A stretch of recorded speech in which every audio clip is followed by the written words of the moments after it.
And we are live. Welcome to the RedBlue Pod number 123. How are you, Superbald? I'm doing all right. You? I'm doing great. Gray, how are you? I'm doing okay. You know, it's a Tuesday. That's always a good thing. Hell Talking yeah. about two really good movies. So One. better than One, two not two. really good movies. Just one. But yeah, thank you guys for joining up today. Uh, Matt won't be able to make it today. I don't think so. Hopefully, we will have him next week. Rewind next week. Next week. Next week. Cannot wait for next week. Anyway, I think it's the perfect moment for the intro. Not funny. Shut up. Shut up. Shut up. Shut up. Shut up. Shut up. Not funny. Perfect. Well, we will start by asking Dre, why did you choose these two movies? Because you told me to choose a list of 20 movies, and then you're the one who decided to pair these two together for I don't know why. But I enjoy both of them is the reason why they're on the list. But yeah, I'm not sure about the connection. They're both funny in a way, but definitely different types of comedy. But yeah, I love them for different reasons. So why did you pair them together, Multi? I think that's the real travesty here. To be honest, there were movies I was like, how do I pair them? Like, there's a lot of movies I was able to pair them because same year, but here I was stuck with like, I believe it's like 4 or 5 movies, 6 movies. I can't remember the exact numbers, but I could not pair them up. So I was like, you know what? They are both comedies. Let's pair them up. Are they though? I mean, I would go. Yeah, I guess it's kind of a slapstick action, but fair enough. I guess there's a big comedic element to Big Trouble in Little China, but I wouldn't consider it a comedy. I don't know. I did laugh a lot. It's more action comedy. Like those were kind of big in the '80s. They're action comedies. They kind of started. It kind of started with like the Eddie Murphy movies. You know. Oh yeah, like 48 Hours and Beverly Hills Cop and all those. Exactly. Yeah. But yeah, I there's a spoiler here. Big Trouble in Little China is the one I liked. I hated the other one so much with the passion. Which is it goes along with a theory I have that you're not a fan of comedy, but fair enough. We'll see how this plays out. So I guess we will start with a Big Trouble in Little China. I will let Ray start on that one. You know, I would love to hear it from. So you've never seen this before, right? Multi, this was your first viewing. Yeah. Dude, let's hear it from your perspective because that's really interesting to me. Where I've literally seen this since I was like a kid. Like I inherited a bunch of VHSs and like a few DVDs. This is one of them, and I wore that tape out, man. I just loved this so much. So it's just always been a part of my life. I want to know what your new eyes to this saw. Because, man, there's just so much nostalgia in like every scene. I can basically like quote it back as I'm watching it. So, yeah, what do you think of it, Multi? I was entertained. That was a funny movie with action, and I feel like that's all I need. I'm not that hard to please. Like, as long as I don't get bored, it's amazing. That's my experience. I'm not that complicated. I thought that was a surprising movie because that was from the 80s, and sometimes in the 80s, well, we don't have the same kind of tech we got today, and I thought the movie looked very good for a 1980 flick. I thought most of the characters and actor had charisma, and yeah, the action was fun. And back in the day, the female character were slightly better because they were not there to take boxes. Well, I don't think so. Um, I don't have the a only lot reason why to they're there because of the green eye box that they're ticking. green eye box. I don't know. But They certainly ticked a box on Lopan's list. but yeah, I thought that was just a solid flick, and I don't have a lot to say because I don't think that's the kind of movie with bunch of layers. Maybe I was just like entertained and I didn't really try to realize there's more underneath. But yeah, I don't know. What did you think, Guri? Okay, sorry. I thought I was still muted. I need to actually have my mute thing on the screen where I can see it. That would probably help.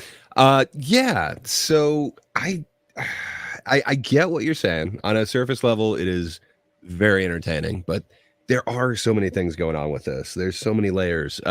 First, it is a John Carpenter film, and it is so Carpenter-esque. This one oscillates or vacillates between my. It's either first or second, kind of depending on where I'm at, and I'm feeling artsy or the thing like, or if I want this one. But man, I think this is Pete Carpenter. If you haven't seen a lot of the other ones, I know what I'm putting on the list, especially since you went on this diatribe about how the '80s usually isn't good. It's like, dude, that's what invented all of this. Come on. You like stuff because they're trying to like do a neo '80s thing, which is awesome. But yeah, you're gonna experience some more Carpenter in the future. But this particular film, so John Carpenter and Kurt Russell, excuse me, have had like this huge working relationship for a long time, and they've been in a ton of them. But this is my favorite use of Kurt Russell. It's just, man, they're taking like the normal action trope, the hero guy, and then they're also taking the, ugly American trope, and man, they weave that into just the perfect character. I absolutely love Kurt Russell in this as Jack Burton. I love it. He's just loud, abrasive. He's monologuing. He's completely toxic. He's unwilling to like admit that he's scared or anything like that. And just man, the way it plays out is so amazing. He's essentially the sidekick to this, but really thrust forward as like the main character. And just man, Dennis Dung as Wang Chi is just so amazing. He is the action hero star in this thing, and it's so awesome that it's just kind of a subverting of the trope, and then it leads to so many other amazing. I don't know what you want to call them, like creations, but I've seen so many people borrow from this. The eyeball creature that's just floating. First off, I love the way that they're able to get that effect. It just, you can see it's not quite real, like it's not there. It is film on top of film, but man, it looks so good. It is so much better than the CGI. But yeah, I've seen that creature used in so many things going forward, and it just kind of comes back to this. And then same thing with Mortal Kombat. Their design of the character Raiden comes off of the three storms in this. I guess specifically the lightning one. But man, it is so damn close. He's like wearing the same hat. He's very similar outfit, but it just, I love the three storms themselves. Like, just, it doesn't really explain that they're just this force that's there. I guess I don't quite understand what happens with Thunder at the end, where he sees Lopan gone, so he just explodes in the most amazing thing that also like traumatized me as a kid. Like, I don't know why that like horrified me so much, but I couldn't look away, and then I had to keep rewatching the film. But man, that is just awesome to me, and I love that entire guy's performance of the whole thing, where for some reason Lopan just has him do like floor exercises in front of him with these cool blades and flex and shout while he's doing it. It's awesome. I can't say enough about this film, but just the opening monologue, it gets me every time. Just Jack Burton is the ultimate I don't know, like American trope character. I absolutely love this film. But there's some other amazing performances in it. I love Kim Cattrall as Gracie Law. This is kind of where I was first introduced to Kim Cattrall, and then when she got later fame, it was like, oh, that's kind of awesome. But yeah, so many other amazing performances. Love David Lopan. Man, James Hong just playing both of those characters just really kind of, I don't know. The makeup again, it's not perfect, but I believe that dude is like hundreds of years old. Like he just does not look normal. But man, is he threatening as Lopan. Just I absolutely love like every character in this. And then I didn't even mention Victor Wong as Egg Shen, but just so classic. And then there are elements to it. Like there's a couple schools of thought that Egg Shen isn't just a bus driver here, but he is this like ancient deity, the first one that did defeat Lopan, that he is this character of myth, and that's why the second he's defeated, he has to go back off into the sunset. I like reading into a few of these things. Like it is interesting where somehow he has this canteen full of this super elixir. Man, that is just awesome. Makes you see things that nobody else can see. Just as a kid, I wanted to find out, like, was there this magic stuff?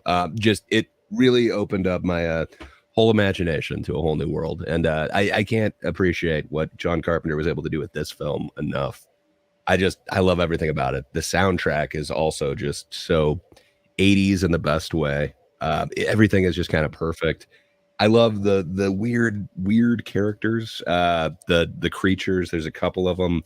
And then also the suits of armor. It's a little unclear whether those are just like gang members that move super slow or if they're like living suits of armor. Either way, very threatening. I love it. I love how it basically takes place at like a shopping mall. It's just super neon light around everything at the end, and the super marriage ceremony for Lopan. It's so perfect and it's so 80s. But for some reason, it looks like a mall and it has that neon lighting that just runs across everything. I noticed that too. That's one of the things I was going to mention. That it's very a lot of neon, very 80s. And I agree with you. The music was great as well. I see the music coming back in my nose like many times.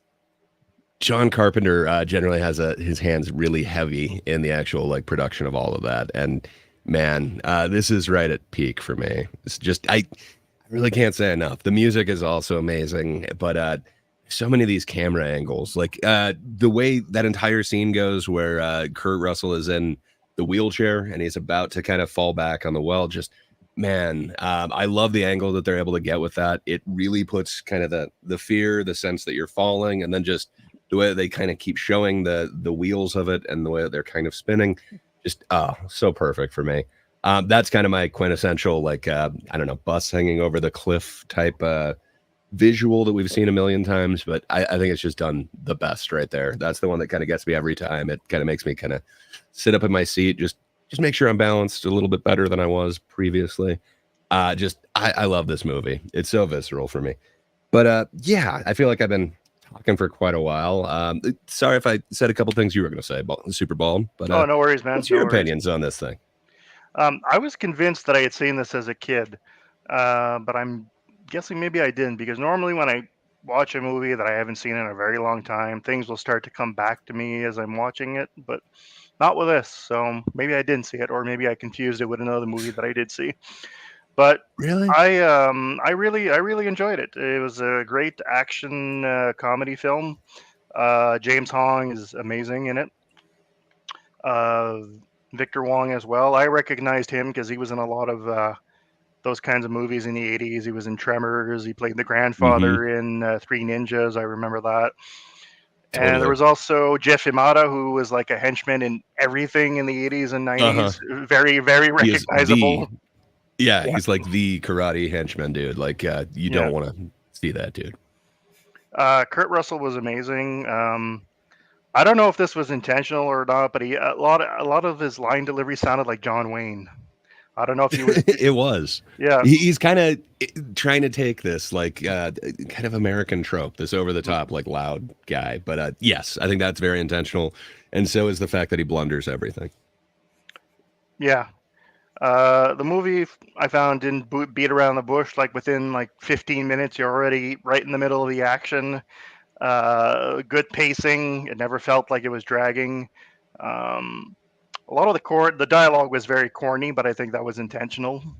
A lot of the exposition was sort of clumsy, especially when she's like, David Lopan, You mean the David Lopan, the owner of whatever Chinese American bank and the owner of the stock exchange or whatever?" And then he's like, "You're not going into the Wing Wong Exchange, the most dangerous den of madmen in Chinatown." Yeah, I'll give you that. But there's Yeah, other things that they but I just do liked it. I super. liked it. It added a charm to the movie. And But there's other things that they just do not explain. Like I can't remember, is it the silver blade test or something, where for some reason the dude just comes out and dances, and then they grab the sword, and it's like, oh, they went up and touched the light bulb, and apparently that means they passed it. Yeah, Like, I know what you mean. Like there's certain parts that are like way too explained, but other parts, I just love the mystery of what they choose. Yeah. I will add more, maybe a bit on that. The corny aspect was really on purpose, and I liked it as well. Even in the fight choreography, the action itself, like, yeah. I will let you go on now. Okay. Yeah. No worries. What was I gonna say? Kim Cattrall's name, the name of her character was a bit on the nose. Gracie Law. She's a lawyer, apparently, or at least they said she was. What else? Yeah, it does play into like a movie like that. I don't think would be made today, just because it sort of plays into like some Asian stereotypes, like Chinese mysticism and stuff like that. Mind you, that was kind of common at the time. Gremlins did the same thing. But I'm not going to go so far as to say the movie was racist. Not at all. I did notice that the sort of warehouse or whatever at the end that Egg Shen owns is the firehouse from Ghostbusters.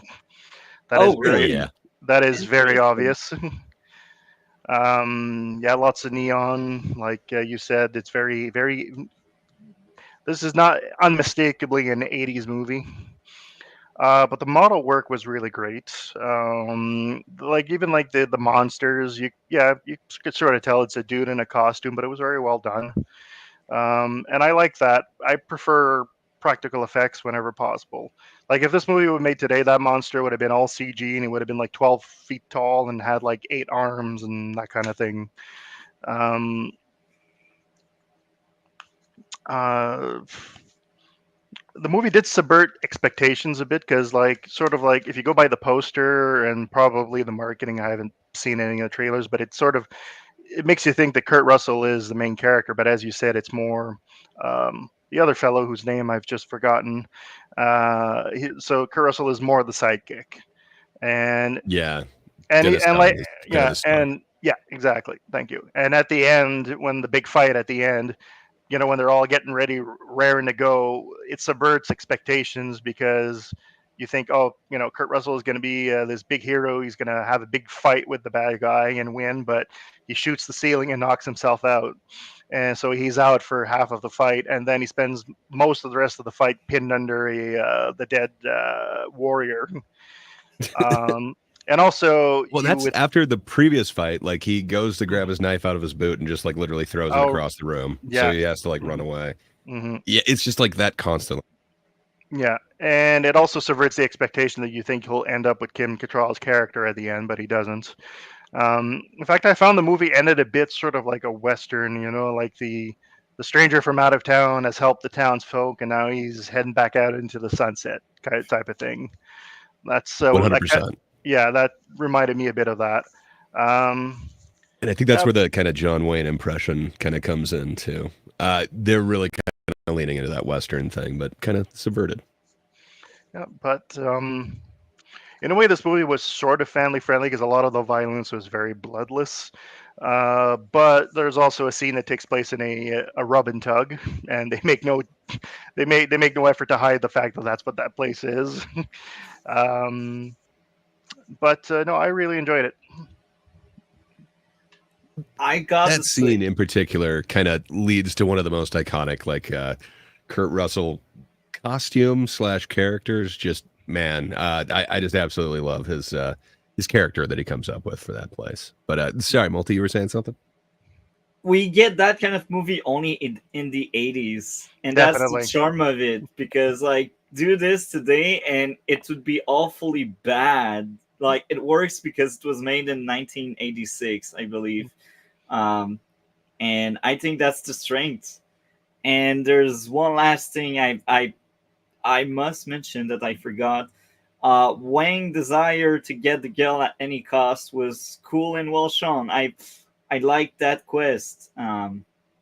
So yeah, I have no issue whatsoever with this flick. Really good flick. Thank you, Gray, for suggesting that. I'm wondering if. Oh, I think there's just one more thing that I wanted to add. So there have been kind of some accusations that this is like appropriating like Asian culture and stuff.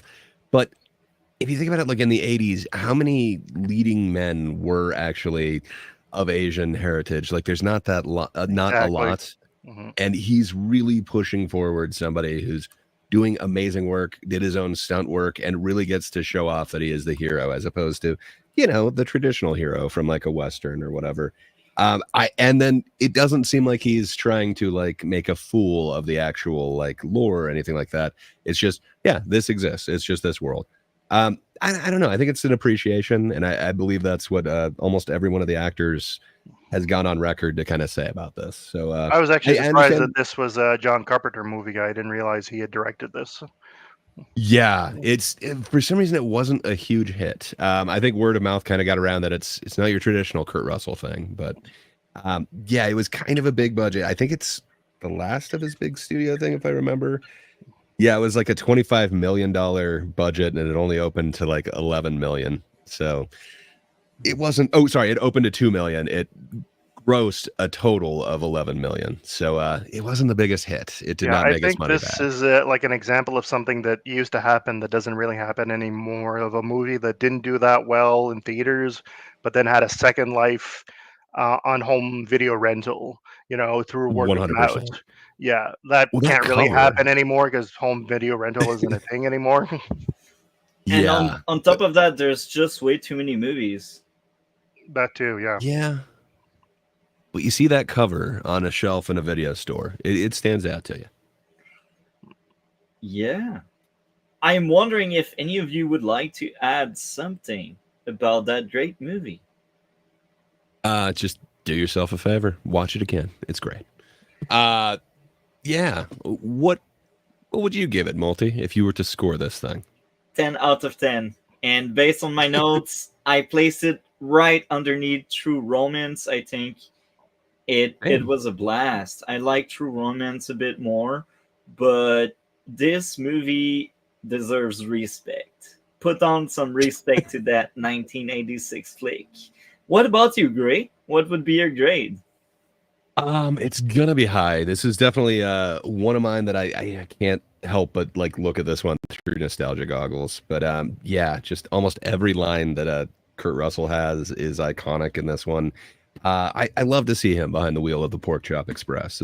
It's amazing. I think I'd go 9.5 on this one. I think Carpenter has done a little bit better, or at least there's things that are taken a little bit more seriously.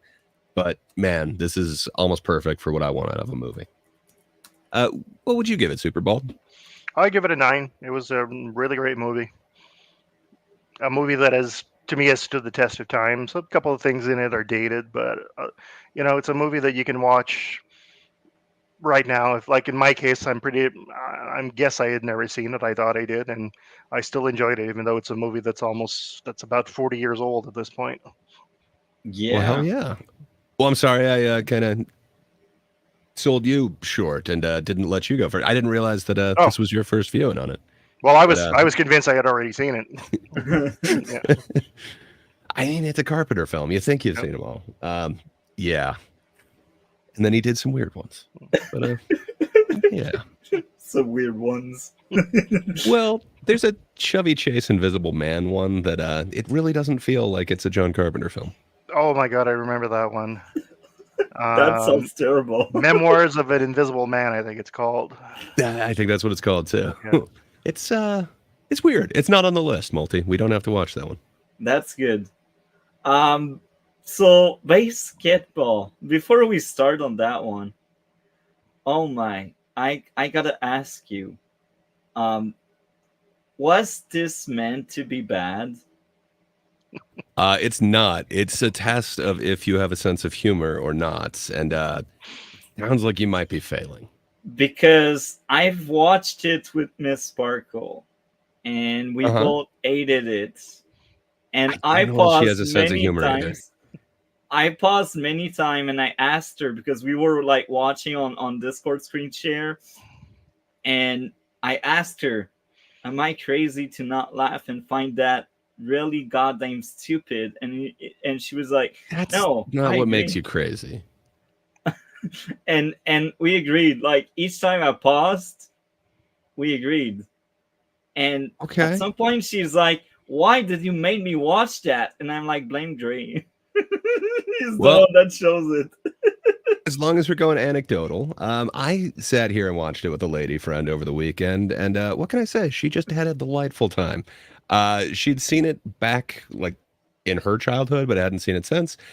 She thought a lot of the jokes held up. So as long as we're just going to throw out random ladies who aren't here to defend their opinion, I think they cancel out.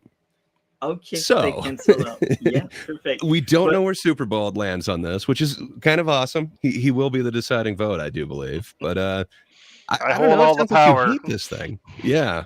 Sounds like you hate this thing. Do you want to explain why you hate it, Multi? yeah, um, most of my issues were the humor. Uh, it was painful. So let's go over the issues. I have my notes there. Issue number one. The humor during the first 10 minutes was 50-50.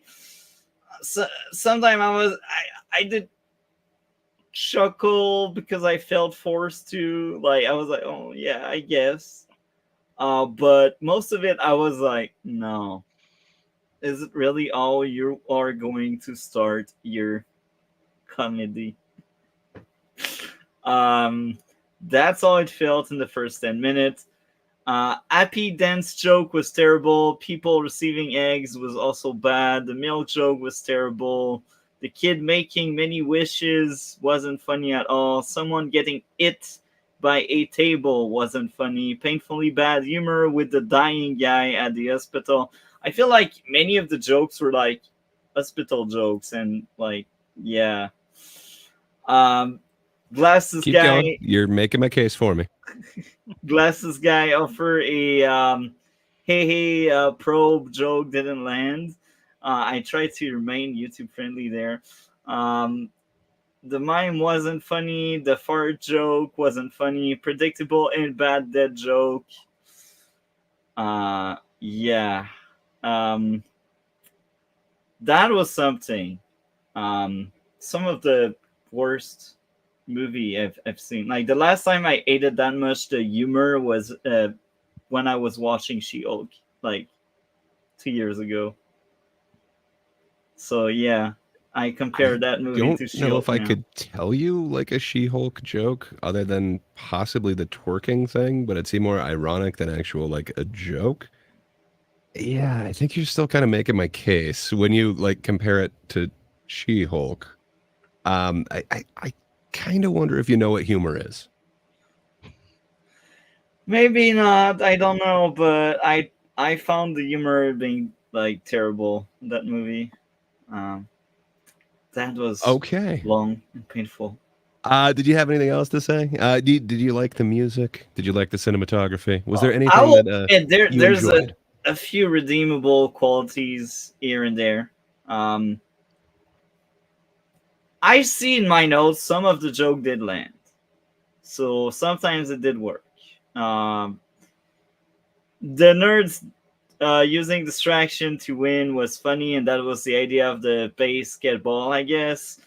Um, some of the messed up jokes were kind of decent, but I don't see that many detail. The impaired kids joke was actually decent enough to make me chuckle. The music was good.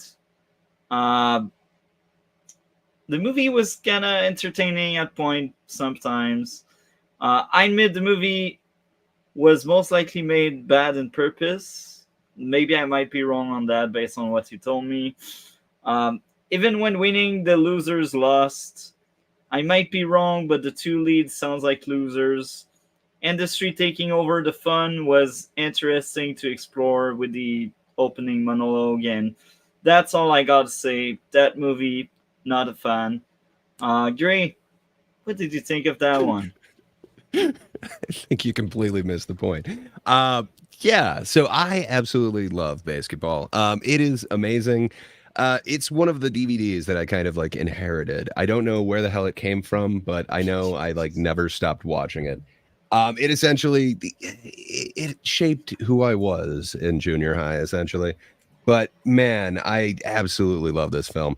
So yeah, I don't think you quite understand the kind of comedy or the thing that is comedy, especially when you describe this as something like She-Hulk. And I was thinking about it, like I know you're a bit younger than me. I'm trying to think when the last time like a stupid comedy came out, and I'm trying to think about it because like even when I'm thinking like Tropic Thunder, first off, that's a while ago, but that's not the same kind of like stupid comedy. Um, I don't know if They they've don't done really like a stupid. They don't really make them anymore, I I find. don't think so. And Multi doesn't watch things from the 80s. He's seen just a few things from the 90s, but it's basically like 2000s and on. But even the 2000s seem old to him, which fair enough. That's like It's 20 years old. ago. It's Yeah, old. that's what I'm If saying. it's older But than my brother, didn't- it's old. yes, and old does not. It's vintage. It's got a certain antique to it that makes it quality. It's got a patina that sadly a lot of the comedic things of today don't have. So I'm pretty sure you've never seen a David Zucker or a Zucker Brothers type movie, which is a damn shame. I think kind of the same thing that happened to Police Squad is the same thing that we're experiencing from Multi here with Basketball. So I guess a lot of the feedback on that was people really want more of a show that they don't have to like sit there and watch. And there's like a lot of really dumb sight gags that you kind of need to have some reference for. That's kind of what the Zuckers do. That's what they've done since, well, Kentucky Fried Movie, I guess. But yeah, just it's interesting. I didn't think about it until I heard how much you didn't like this, and it's like, oh yeah, when is the last time like a stupid comedy came out? Even like, dude, where's my card? Like, I think that would have been around this time. I think that would have been like 2000 or Police 2002. Academy? 2001, I think, or 2002. something Yeah, like somewhere around there. So that's within like 3 years of this. I don't know if there were many stupid comedies after that, like Zoolander, Police but that was Academy? also like early 2000. It's just like a different kind of comedy that every joke isn't meant to be highbrow. It's supposed to be quantity over quality. Like some of the jokes are really stupid, they're really punny, they're just visual gags. So like one of the most classic ones from Airplane, which is their most famous original one, or at least David Zucker's most famous original one. It's surely you have to be kidding. No, I'm serious, and don't call me Shirley. It's like weird jokes like that, and their whole thing is putting people who play like the straight man into something, and then the comedy is just the absurdity of the situation. Like it's essentially they remade I forget what it's called, but anyway, they turned it into Airplane. Airport or something. That was a movie called Airport that they remade into Airport, Airplane. yeah. Which they actually ended up buying the rights for. Yeah, because exactly. it's basically a remake. The DVD that I own of Airplane is called the Don't Call Me Shirley edition. Yes. It's just I don't know if they have that kind of stupid brand of humor, and I love it so much. And I'm really kind of afraid that next year they're remaking The Naked Gun. At least there is a Naked Gun slated for 2025. So That I don't know if the sounds humor is going to terrible. translate. Yeah, to That you. sounds terrible. So I love me some Leslie Nielsen. I love me some Zucker Brothers. Man, Airplane is just so amazing. They do kind of vary in quality, but I love that kind of brand of humor. And Police Squad and the Naked Gun movies are just so amazing. Yeah. To me, I don't think they would play with Multi. It is supposed to be a stupid kind of humor. It's kind of like a cartoonish humor in real life where things just kind of reset. Like it's not meant to forever change things. It was just a joke in the moment for this situation. There's kind of a lot of that going on here, but this one's completely different. So I guess Basketball actually started because David Zucker, so the dude who did Airplane and Kentucky Fried Theater, and then I guess the script for Kentucky Fried Movie, which is awesome, and I don't think that would work with Multi at all. But Maybe. I might test you on one of those, or like Amazon Women on the Moon or something. But yeah. So I guess Zucker actually created this game of basketball, and he would actually play it with his friends. And so I don't think it started because he got challenged by some jocks. Maybe like that was kind of added to the lore in this script, but it became a really big thing. And then all of his friends were kind of in on it. And then all of a sudden there would be like a crowd when they were playing it in the driveway. And then all of a sudden he started talking to a bunch of different kind of TV stations and stuff. And they did actually film a pilot of actually selling basketball as like a game. Apparently it had Chris Rock as like the announcer, but nobody bought it. But anyway, so he's kind of shot this around for a minute. And at the same time, he was working for, I want to say it was Universal. Yeah, it had to be Universal. And they had to do like this internal thing. So he actually hired Matt and Trey, who had just done that, I forget the Christmas Carol. They did this really, it went viral before things went viral, but it's this Christmas sketch. It's like Santa versus Jesus. They did it for some dude and didn't put their name on it. And it just caused this huge stir. I guess George Clooney copied the VHS like 1,000 times and sent it out to a whole bunch of people. Mm-hmm. So it went viral before anything went viral. So these dudes were just really wanted. And word kind of got out on them. So Zucker brought them in to make this internal just for Universal theme. It was like your studio and you.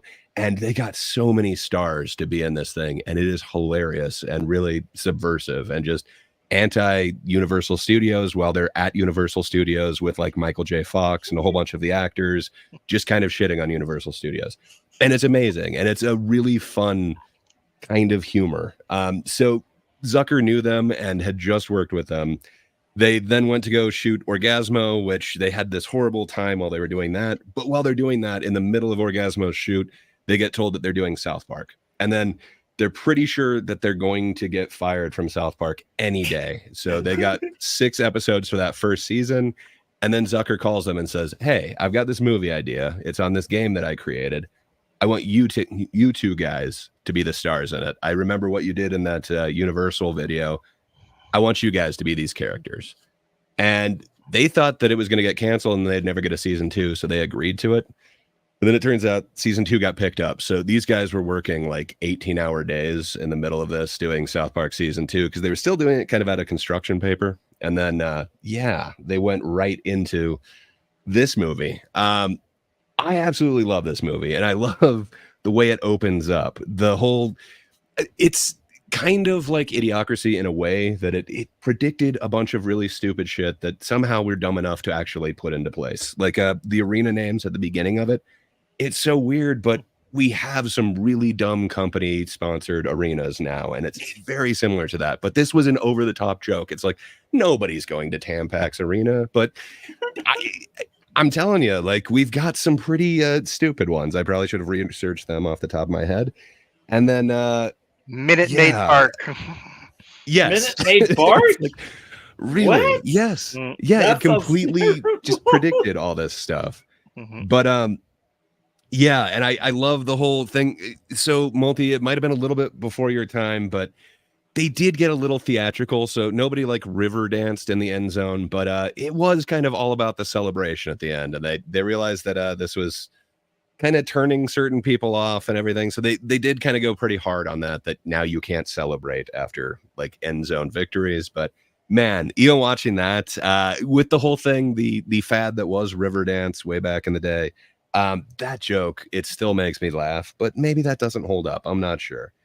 But yeah, I loved the intro of the new sport that, these guys who are losers, and you said they might be losers. No, they're 100% losers. Like that's the whole idea of that first part. Like he's trying to make fun of the one guy. He's like, what have you been up to? Just playing Nintendo?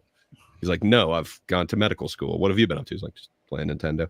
He is a loser. Like that is the point. Like they're supposed to be these losers. They're everymen, but even worse than that. But man, there's so many quotable lines that a very annoying me just couldn't stop quoting. And I don't know, my whole friend group would say a whole bunch of stupid shit.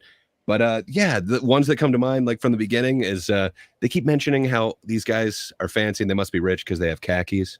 First, you get the khakis, then you get the job, then you get the girls.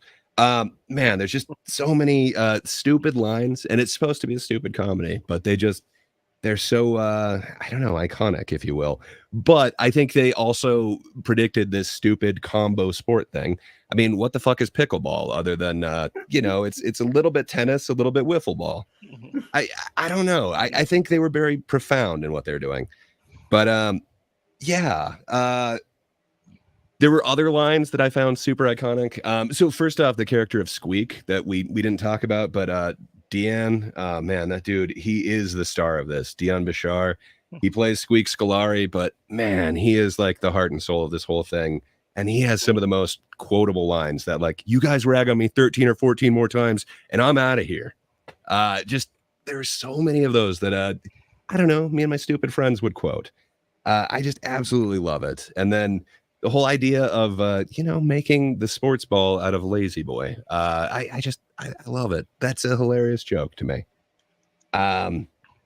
Yeah. Oh yeah. The whole nowadays people's so I believe it's Ernest Borgnine is trying to talk to Coop and is talking about how people's attention spans now are in nanoseconds. I think it's gotten worse since that time from dealing with the public. Definitely. That's true. I agree on that. So much that's going into that. And then there's also the concept of equal pay for equal sports or equal pay for sports. That's still an issue that's coming up today and is coming up quite a bit. And then the announcers, man, so good. So I don't know if you watch many sports, Multi, but they had real announcers. Yeah, Bob Costas and and Al Michaels. Like they are the announcers. Like I think it was the ABC sports guys, but they are like the iconic ones. Yeah, or ESPN or something like that. I don't know. Oh, for sure. I know Costas did the ESPN too. Maybe I'm just thinking of or NBC like Sports, or I don't know, coverage or something. Yeah, I know I've seen them on like everything. I mostly I don't really watch sports anymore, but when I did, it was mostly on Canadian channels. But I do know some of the American announcers. I should know better. I don't. But I know that they are my iconic announcers, and just when I'm thinking of any sort of sports announcer, it's Bob Costas, and then for them to say the lines that they do is just so over the top that like. Oh, this is exciting. It's like, you think you're excited. Feel these nipples. I never thought I'd hear Bob Costas ever talk about his nipples or his excitement. But man, I totally needed that. And then there's just so many like stupid sight gags that they just go by without even any mention. Like the whole like weighted ball thing where they've got the stupid basketball, but it's like baseball where they have the weighted bat, the weights on their bat so that they can practice their swings. And then just Squeak in the background, like he can't hold the weighted one. It is too heavy for him, so it's making him like fly all over the place. That is amazing. I have to completely disagree with you on the happy dance, Multi. Not only that, but it was something that like if one of my friends in the stupid group was getting like a little cranky or whatever, it's like, okay, dude, you got to do the happy dance. To me, it always made me chuckle. I loved the adoption of that. And then just the random stupid sports nights. I love every one of those stupid jokes. The dozen egg night, the free range chicken night, man, like every one of those is just so awesome. Like, I don't know if you've been to a bunch of sports things, but like they had to stop giving out mini bats in the US because people just started fighting each other in the stands because they just gave them like weapons. Or the infamous nickel beer night where it caused a riot. It's a thing, man. It is stupid, but it's intended to be a stupid thing. Like, who would do this? This would be the dumbest thing ever. Like, what do you expect if you give them a dozen eggs? Like, oh, for this to happen on dozen egg night. It's meant to be that way, man. And then I love the fact that they lose the Denslow Cup. And then you see the interview with the winners and they're all wearing the winner's gear. Like you see like at the Super Bowl or, the NHL Cup. It's like they've got the official merch that says they're the winner of the cup. And then it goes to the beers and they're in their locker room and they've got official losers merch and it has like their logos on it. Like just, man, it's stupid little sight gags like that. Like, yes, it's supposed to be stupid, but man, that makes me chuckle. And then you mentioned it where you said that you thought the lines were kind of funny, but when Yasmin Bleeth is talking about the, kind of Make-A-Wish kids, I forget what the foundation is called, but like, he's like, oh, those are the kids that are going to die. She's like, no, they're health challenged and survival impaired. I love that. That sounds like what we're doing today. George Carlin has a couple bits on the way that we use language, but I think that really fits with it amazingly. And it's such a flowery way of saying the same thing. But yeah, I love that whole Ernest Borgnine in his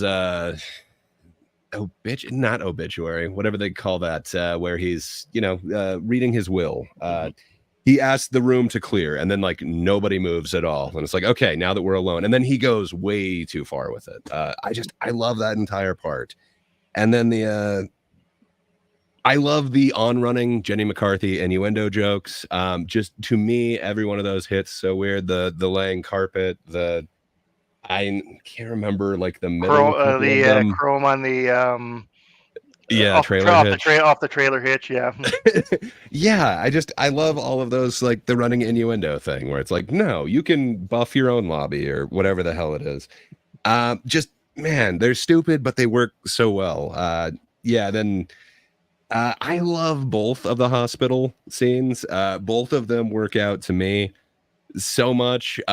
I love the whole, like, he's trying to give kind of an inspirational talk, and it's like, do you know how many nickels I would have if I can't remember exactly what it is. I think it's like for every home run I hit with this ball, I'd have a shitload of nickels. I just think like the subverting of expectations and just leaning into the stupidity is what the Zuckers, specifically David Zucker, just really shines at. And then the second hospital scene, I thought that was just amazing. That's when they almost kill the kid and they don't realize that they're like sitting on the hose. I had a I had a similar experience. I guess it was a couple years ago, but I went to tuck someone in and like give them a kiss on the forehead, and I didn't realize that I was like basically strangling them with the sheet by kind of grabbing either side around them. And then they didn't know that they were really being strangled, so they were just like, hey, I feel funny. And it just took a minute to like understand that. So I don't know. Now when I see that scene, I'm actually like living like, yes, somebody can be that stupid. I was that stupid. That is just amazing. And then the whole hijinks that ensues after that, love it. And then they end up going to, I think it's Roswell, New Mexico, and it's an anal probe night. Why would it be anal probe night? When would they ever give out anal probes?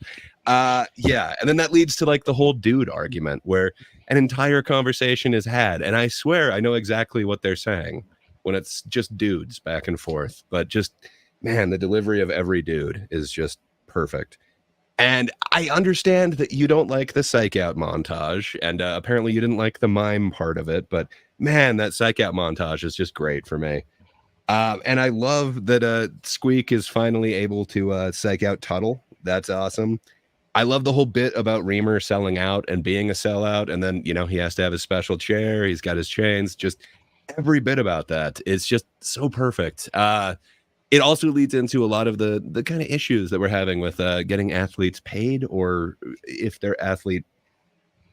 It is kind of an interesting thing, but they did kind of bring it up then about athletes kind of being overpaid and, being able to just leave states, leave wherever, cities to change, to go where it would be a little bit more lucrative.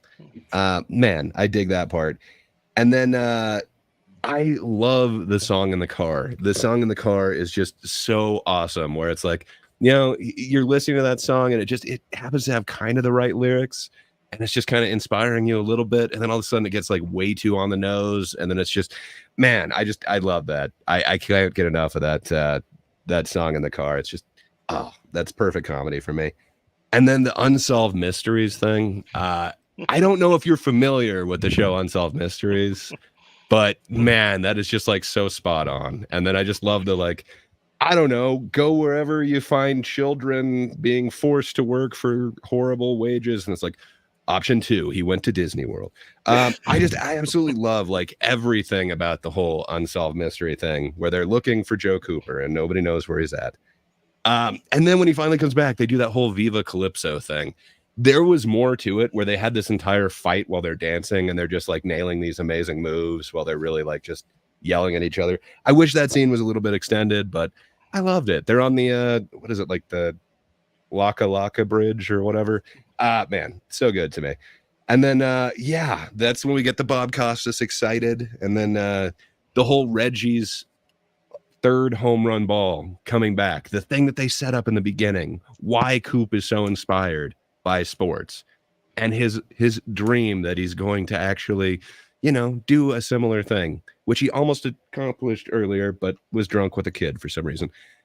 Just when Reggie comes back and he realizes that he is the asshole that stole Reggie's ball and that Reggie might want it back. Just, that comedy works so well for me.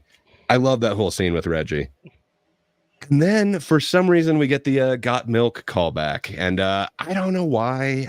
It is not a great psych out, and it's kind of weird, but I like seeing Reamer with Jenny McCarthy and living happily ever after.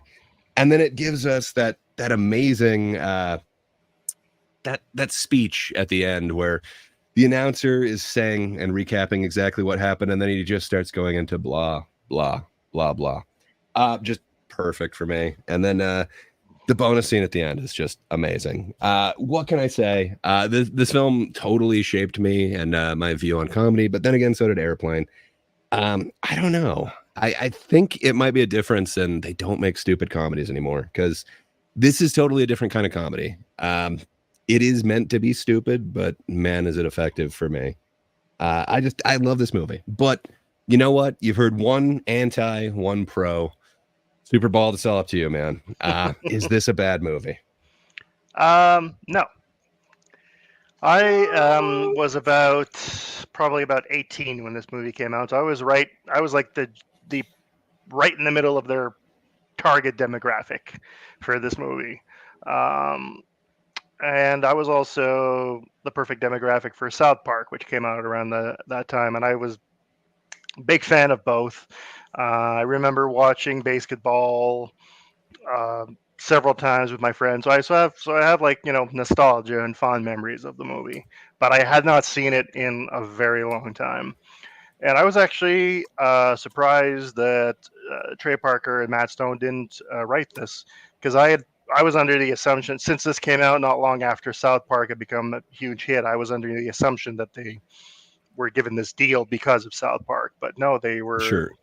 Most people think that too. Yeah, because the humor is very much in the vein of South Park, especially early South Park, which was just sort of like, potty humor, absurd humor. It's before they started putting a lot of social commentary into the show. There are a lot of things I had forgotten, like the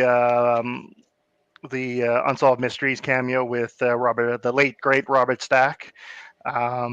So yeah, a lot of the jokes in here you do have to get the reference. So some of them are dated, like the Unsolved Mysteries thing, or another one where he's like, how to speak San Franciscan. That was a joke. That was a reference to the those old Foster's beer commercials. How to speak Australian. I forgot Ernest Borgnine was in this movie. He's the late great Ernest Borgnine. He was a great actor. Some of the humor maybe hasn't aged well, but overall, I think it's really good. A lot of the stuff I found clever. They were making fun of overpaid athletes, over expansion. Like a lot of that stuff is what turned me off from sports. I used to watch a lot of baseball and hockey when I was young, and this really a lot of that stuff turned me off. Like the constant strikes and lockouts and teams moving from one city to the other. I was a huge Montreal Expos fan, and when we lost the Expos, that broke my heart. I pretty much stopped watching baseball after that. I don't even know how many teams are in the NHL now. It's probably something like 30, 40 teams now. And I don't even recognize half the names because they keep shifting from city to city. So yeah, that I found very clever and very prescient too. Very ahead of its time in that regard. One thing though,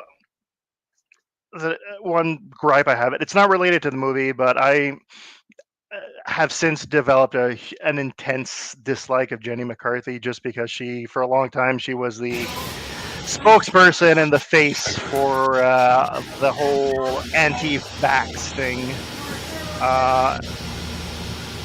Am I the only one who hears that? No, I think there's some sound coming through on your side, Multi. Oh, sorry about that. Yeah.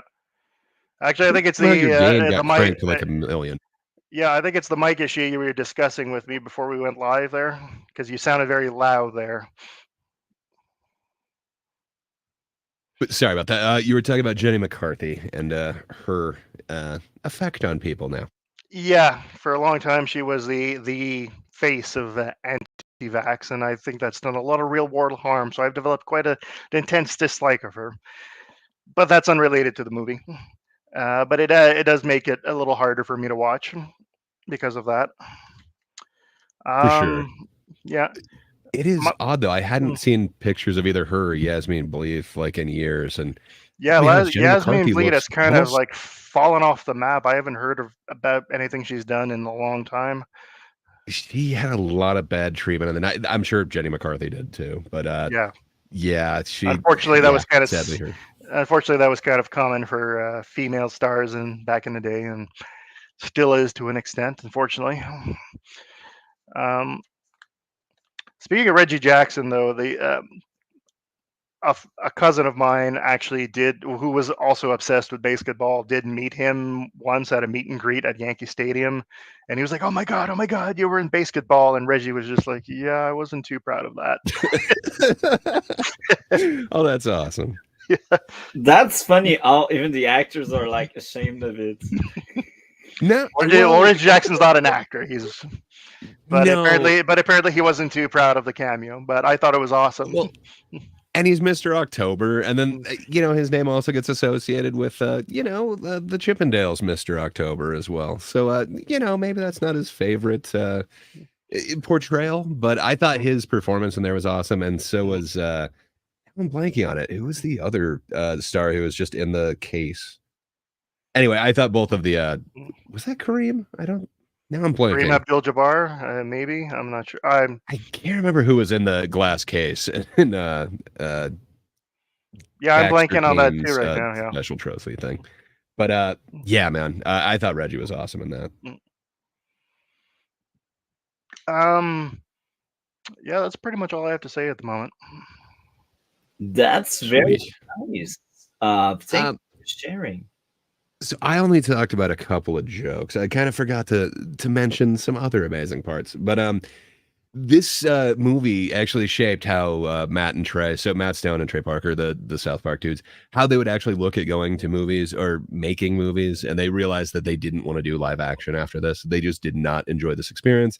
Mm-hmm. It wasn't necessarily Zucker or anything like that. They would much rather do what they're doing with South Park, and that's why they did animated, and then they thought, hey, we can do puppets, and apparently that was like the worst decision they've ever made, and they don't ever want to go back to it. But it did produce an amazing movie, though. Yes, I love that movie, but apparently it was just hell to make, which it makes sense, like I would imagine puppets, it's like that would take a while. It's essentially the equivalent of doing stop motion. It's just very long and painstaking. Which they did. Apparently, it took them like 6 months to do the original pilot for South Park, which I don't doubt. They're essentially, every little movement, take a picture, little movement. I don't know, man. Because the original was really made with construction paper. After that, it was made with I forget the software, but it was made to resemble construction paper. But it was still a painstaking process, but not as labor intensive as actual cutouts of construction paper. Mm-hmm. And then I love their live performances in this. I understand if they are annoying to you. They're kind of supposed to be, but man, I love it. I think they are exactly the characters that they're supposed to be. These horrible inventors of this fun game. And then man, Dean Bashir he takes all of the heart for me in this. Squeak Scolari, he's the man. What can I say? I love every part of every one of his jokes. I love when he's in on it. I love when he's not. The fact that he sleeps in his locker, that is just so awesome.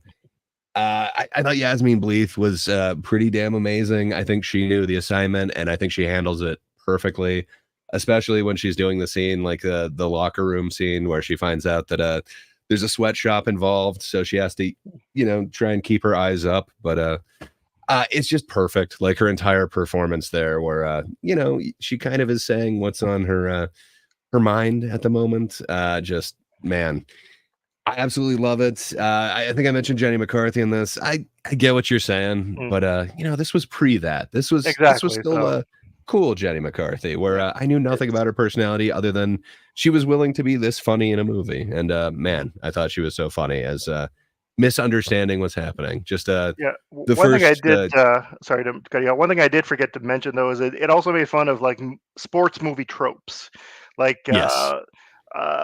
like this it made fun of like this pervasive myth of Babe Ruth hitting 2 home runs for a sick boy, which never really happened. But you've seen that was in the Babe Ruth movie that John Goodman did, and they've did a lot of similar things in sports movies, and it made fun of other tropes of sports movies as well.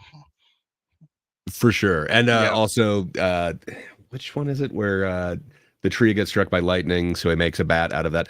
It's very similar with the lazy boy making the famous ball that started the whole sport and gave them everything. There's just so many tropes, and it is kind of a parody. I think they're put in the spoof movie category. Almost everything that Zuckers do. It is kind of its own type of thing, but if you don't know the references, a lot of times it's just kind of, well, that's stupid. It's like, it is kind of stupid that he makes a ball out of a lazy boy. But if you kind of understand that, like, it's this legendary start for this sport, and now it's a legend. And then they mention it like at the end, like he's hit every one of his home runs. That's like over, I can't remember how many hundreds of home runs with lazy boy. Like, what would he be without it? And then like the second he takes his next dribble, it just deflates. I love it, man. It's that moment in the sports movie where, this special bat that was struck by lightning, it broke. So now what's he going to do? It's so trivial and so stupid, but man, it works so well for me. And then Ernest Borgnine, as you mentioned, he's in it. I love him as like the happy-go-lucky Denslow who, he actually wants to do it right. And he has certain ideas that, they will keep it a more honest game. I dig that. There's still issues that are coming up now, like again the pay equal pay for sports, so to speak. And then Baxter Kane, Robert Vaughn, just absolutely killing it as this villain character who's just interested in the bottom line and will kind of go to any length to make that happen. I absolutely love that. We mentioned the Robert Stack kind of cameo or entire part. Absolutely love it.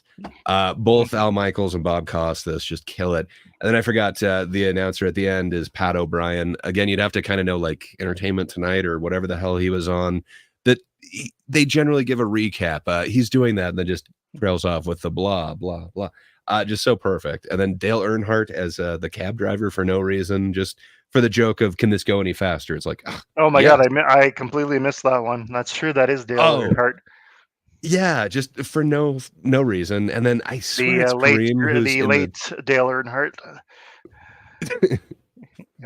Yeah, and I swear I can't remember exactly which famous basketball player it is, but yeah, he's just sitting in the glass case and it might be Kareem Abdul-Jabbar, but I'm not sure. I think it is, but now I'm blanking. But I know he did have a relationship with Zucker. So mind you, Kareem Abdul-Jabbar was in Airplane. He played one of the pilots. And there's even a scene in the movie where a kid is like, "Hey, aren't you Kareem Abdul-Jabbar?" And he's like, "No, I'm not. Shut up." But man, I absolutely love the stupid jokes in this that are stupid for no reason. It's like, why would you have a cameo of this famous person to just sit there and do nothing? Like, it's amazing. There's just so many aspects of this that I wish you could appreciate on the level it's intended, Multi. But one day we will get you to understand comedy, sir.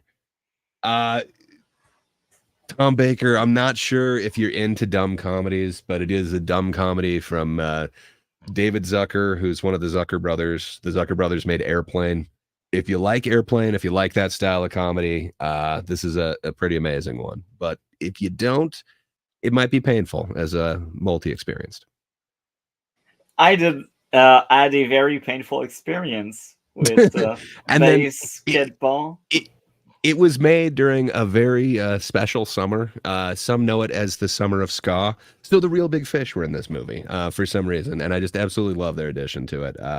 It always makes me. It is very much of its time because of some of the jokes, like the Unsolved Mysteries joke, the had its peak San Franciscan, and of course, ska was big in the late '90s. No Doubt and all those other bands. The brief ska revival. Yeah. Hmm. And which I absolutely love. I got into that long after, but man, I wish that went on a little bit more than Yeah, I like was really one into little punk and cycle. ska and all that too. So But man, there's so many fun things in here. I see how some could say that it's especially for that like how to speak San Franciscan mm, joke. I know some could definitely see this as like an anti-gay movie.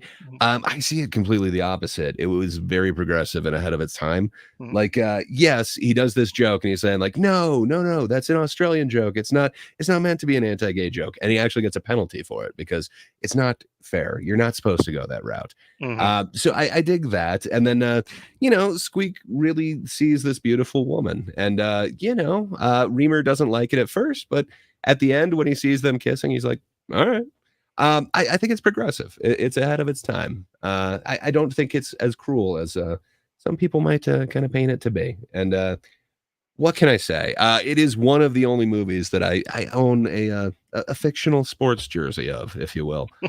Yeah, as I'm saying this, I'm wearing a Beers jersey. What can I say? It's a great movie, sport. It's everything. I wish we had more of it, but what can I say?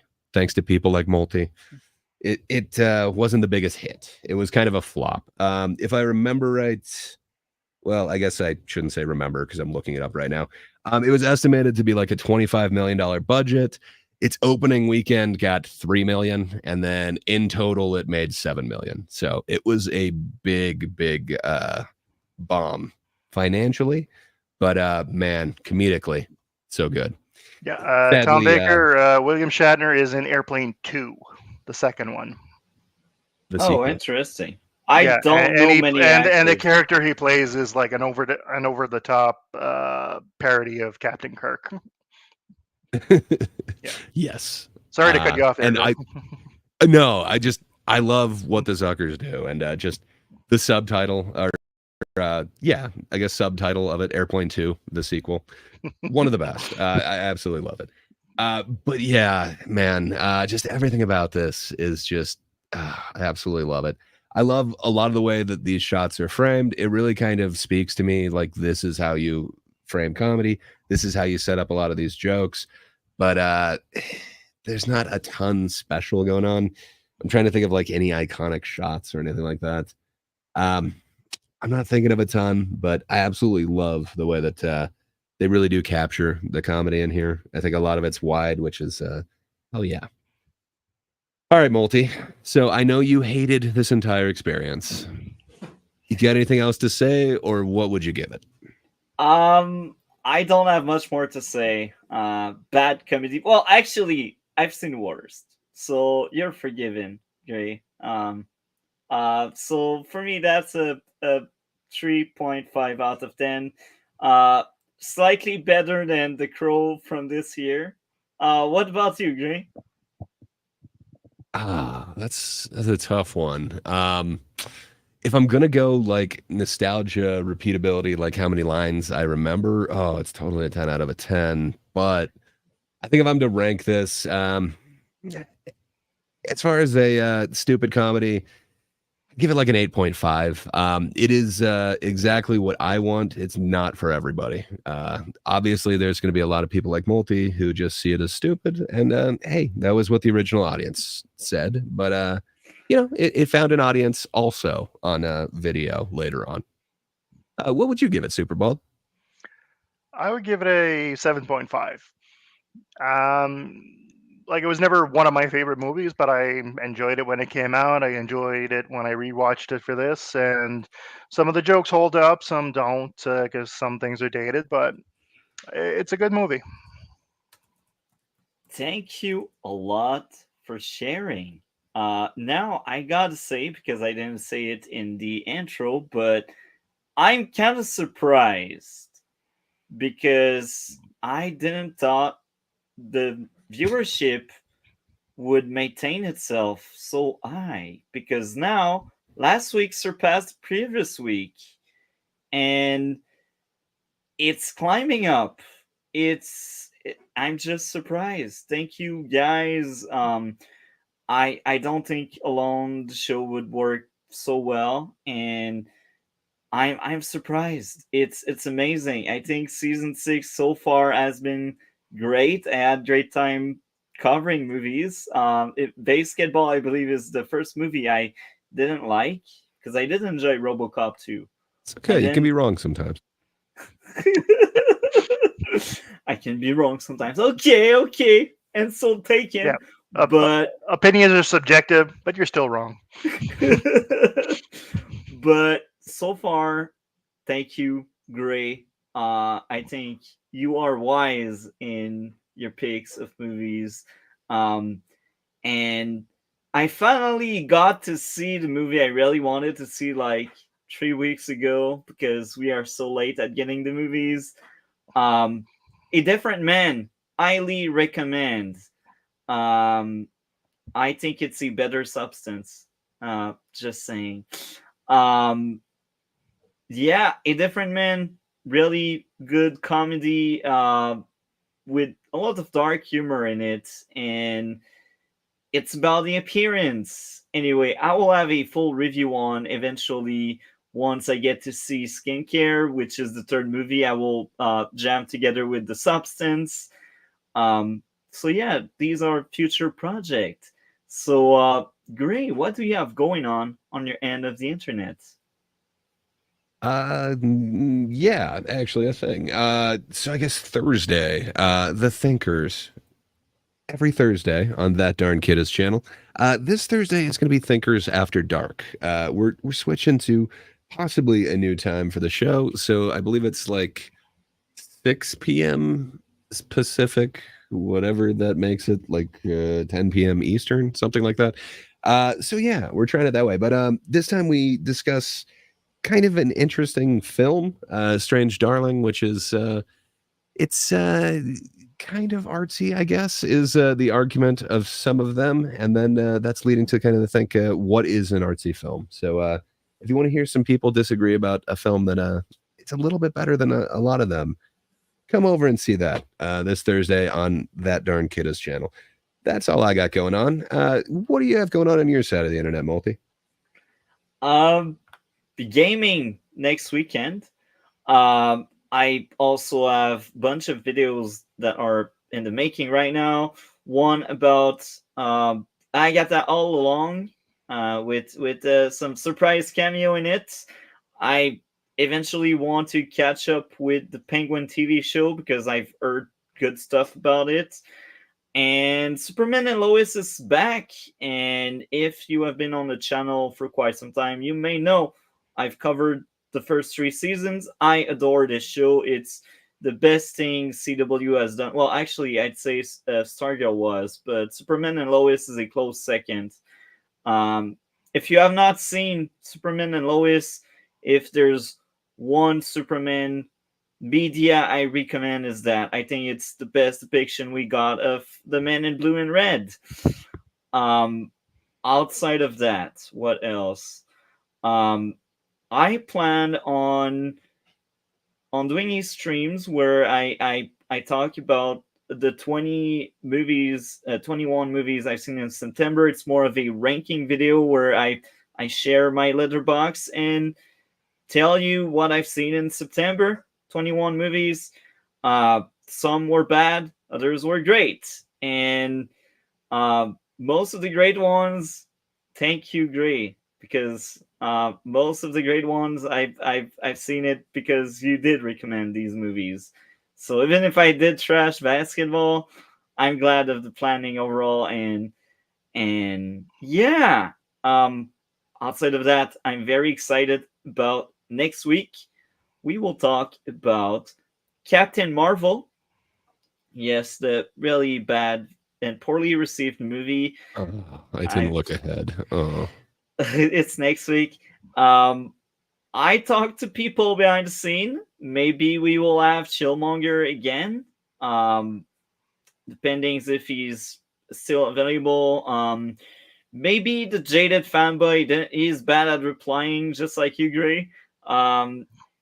And What else? Oh yeah. Maybe I will ask others as well, but yeah, maybe we will have a very big panel next week if everyone comes for Captain Marvel and Avengers Endgame. Um, I enjoyed Avengers Endgame. Anyway, that's it for now. The next mainstream movies reviews is by the end of the month, but you can still catch up and watch my review of Joker and Megalopolis with some great thoughts on Joker in the Megalopolis stream. Anyway, what do you have going on your end of the internet, Superbald? No change. Still nothing going on other than this podcast. My plans to upgrade my setup of probably have to go on the back burner because I'm pretty sure my car is dying. So Oh, if I can give any advice to you guys or anybody listening, never buy a car that has a CVT transmission. That's all I have. damn it. That's I've got one. It's there. I'm hoping it doesn't do the same thing. They're not long for this world. nope. I'm just biding my time. Yeah. So yeah, nothing going on. Well, that's still good. Thank you a lot, Superbold. I enjoy having you on the show, and I'm looking forward. I enjoy being here. I'm great discussions with you and Gray and the other guests we have regularly. Yeah, I'm excited about what you guys will come up with. So you know in the chat the movies we already covered, so that will help. What else? What else? Not that much is happening. Hopefully we get a huge panel next week.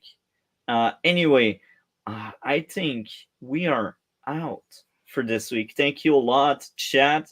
You guys were amazing. And hopefully this one gets really good numbers as well. Hopefully.